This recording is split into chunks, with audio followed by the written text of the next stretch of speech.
మన తండ్రి రాజండి, ఆయన గర్భాన్ని పుట్టిన మనం రాజులమండి.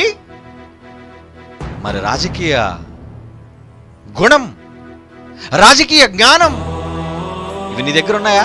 రాజని పిలువబడితే కాదురా, ప్రతివాడు రాజని పిలువబడ్డవే.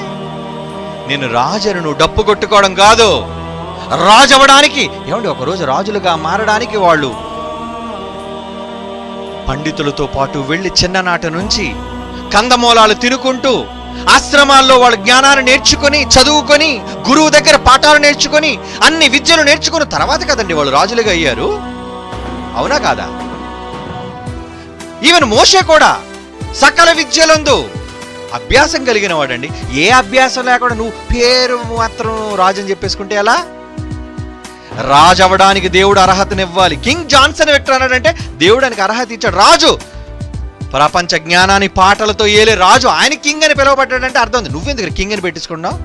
నువ్వు బొంగు, నువ్వు నోరిప్పితే స్వరం తిన్నగా ఉండదు, కలం ఇప్పితే అక్షరం తిన్నగా ఉండదు, ప్రతివాడు రాజే. బాధగా ఉందా? నేను అన్నందుకు బాధపడకండారా. రాజులుగా మారడానికి ప్రయత్నించండి, రాజనీతిని నేర్చుకోండి బైబిల్ నుంచి, అప్పుడు రాజు. నువ్వు పేరు ముందు రాజు తగిలించుకోవడం కాదు. కింగ్ కింగ్ కింగ్ ఏంటి కింగ్? తెలుసుకోండి, దేవుని రాజకీయం నేర్చుకోండి.